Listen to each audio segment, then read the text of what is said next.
This simple move changed my downswing and ball striking forever.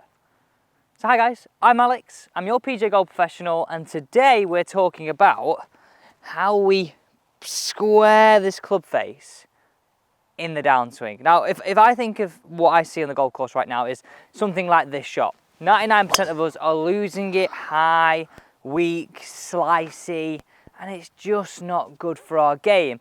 Especially on a hole like this, because even though your slice might end up in play, the 13th here is stroke index 1 and it will leave you a long way in. So if you don't lose your ball, it's costing you on your second shot. Now, today's video comes in from Carey Dunn, all about working on this downswing. So let's get it right. Now let's just spend 30 seconds here just showing you like what we don't want to see. I think in this instance, we do need to see it. And as we go through this video, we'll put loads of different angles in there, slow-mos and a bit of player cam that will really help you understand this.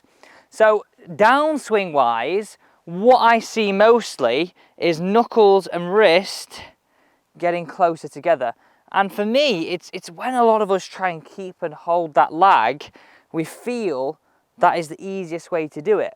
But look at my club face there, absolutely wide open. It's flat, it's back on it. It's like a waiter holding a tray. We want to achieve something that's a little bit more here to allow us to square that face. And not only square that face, but do it more often. And just preempting a few questions, you can do this with your irons and driver. So follow these steps. Now this is the analogy that I use, and I've used this like with players from medium handicap, low handicap, high handicap. It just gives you a great feeling. Now, I've never driven a motorbike, and I think you sort of pull it towards you, I think, to give you some revs, okay? So we don't want to pull our motorbike towards us, because if we start with our club, if we grip the club and start here, if we pull it towards us, you can see how that sort of opens the face. What we want to do is push those knuckles. The feeling is slightly away from us. Now, this is the feeling I want you to have as you start down. It feels extreme, and I'm talking from not only teaching it, but also doing it myself. But you have to understand that it doesn't actually happen that much in the downswing.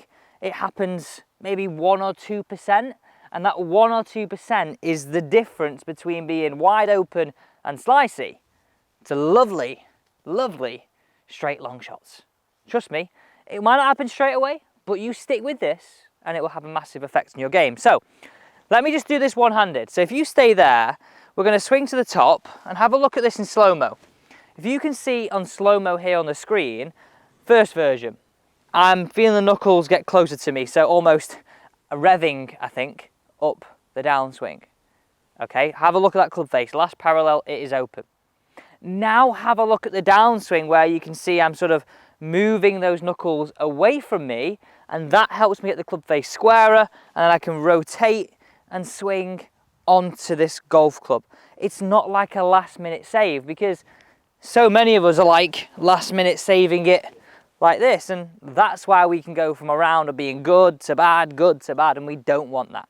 So nice and simple, get 2 golf balls just like this. All I want you to do is hit your first ball away where you really feel like it's slow and through, and then up the speed, just like this. Wow. I mean, that felt like no little effort at all. I'll tell you what, that is perfect for this hole. Okay, then next up, just gonna add a little bit more speed to this to really feel as though you're making a bit of a go more towards what you do on the course. Oh, 3 in a row. Sorry, I should say 2 in a row. Guys, thanks so much for watching. If you do struggle adding speed, don't forget, just take a little bit of speed out of it and then add it in slowly.